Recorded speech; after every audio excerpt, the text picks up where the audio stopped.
பிறந்த மண்ணிலிருந்து சொல்ற ஒரு நாள் எந்த கொம்பாதி கொம்ப உத்தரவு போட்டான் யாரா அடிச்சு கொல்ல சொன்னது தூக்கி வெளுக்கல. நான் நல்ல ஆத்தாளுக்கு பணக்கம் பிறக்கிறேன். இது மட்டும் இல்ல, இப்படி எண்ணற்ற பல வழக்குகள் இருக்கு. தங்கச்சி ஸ்ரீமதி கல்லூரி மாடியில் இருந்து கீழே விழுந்து இறந்துட்டா.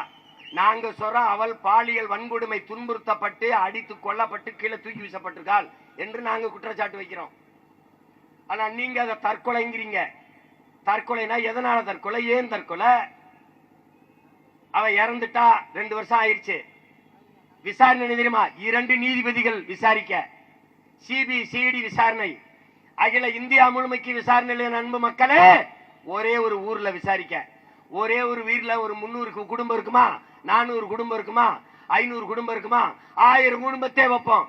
1000 குடும்பத்துல விசாரிக்க 2 வருஷமா. என் அன்பு சொந்தங்களே, 2 வருஷமா விசாரிக்கிறாங்க. எப்படி இருக்கு?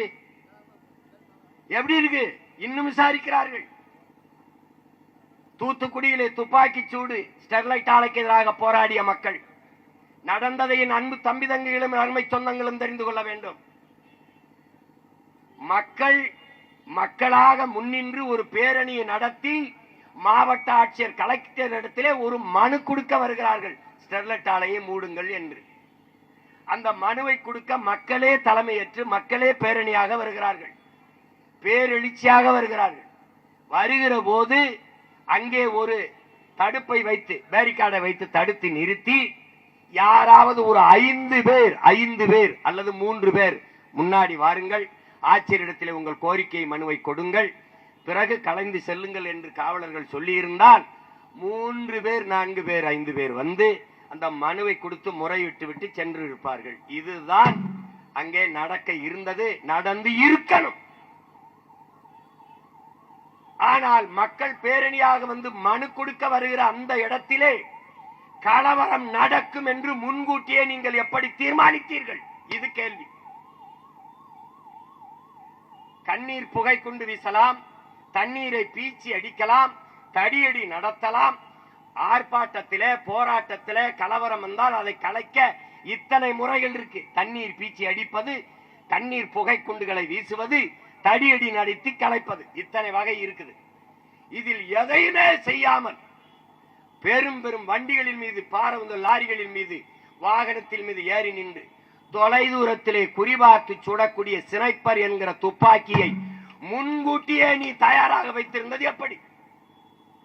இந்த மக்கள் கலவரம் தான் செய்ய வருகிறார்கள் என்று கணித்தது எப்படி? நீ தண்ணீரை பீச்சி அடித்து கலைக்கவில்லை, நீ கண்ணீர் போக்குண்டை வீசலை, தடியடி நடத்தவில்லை. எடுத்தவனை துப்பாக்கியால் சுட்டு 15 பேரை கொன்றாய். எடுத்தவனை துப்பாக்கியால் சுட சொல்லி உனக்கு உத்தரவு பிறப்பித்தவன் எவன்? இதான் கேள்வி. அப்ப சுடுறதுக்கு முன்னாடியே நீ வண்டி மேல ஏறி எப்படி உட்கார்ந்து இருந்த? சுட்டு கொள்றா என்று உத்தரவு பிறப்பித்த அயோக்கிய பய எவன்? டேய், எடப்பாடி ஸ்டாலின் ஆட்சியில தப்பிக்கலாம். ஒரு நாள் இந்த மகன் உட்காரும் போது அவன் எந்த கொம்பனா இருந்தாலும் தூக்கு வேண்டாம். எவன்டா உத்தரவு போட்டவன்? என் தம்பி அஜித் செத்துட்டான். எல்லாரும் பெத்த தாய் தந்தை கூட பிறந்தவன் மறந்தாலும் இந்த மகன் மறந்து போயிடும் மட்டும் நினைக்காத. பிறந்த மண்ணிலிருந்து சொல்ற ஒரு நாள் எந்த கொம்பாதி கொம்ப உத்தரவு போட்டான் யாரா அடிச்சு கொல்ல சொன்னது தூக்கி வெளுக்கல. நான் நல்ல ஆத்தாளுக்கு பணக்கம் பிறக்கிறேன். நீ என்ன வேணாலும் செஞ்சிருவ, நீ அப்படியே போயிருவ.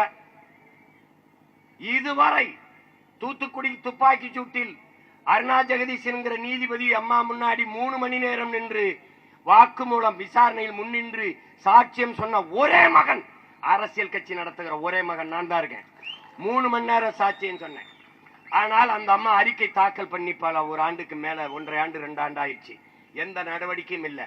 துப்பாக்கி சூட்டில் ஈடுபட்ட அத்தனை அதிகாரிகளும் பணி இடமாற்றம் செய்யப்பட்டு பதவி உயர்வு கொடுக்கப்பட்டிருக்கிறார்கள். இதுதான்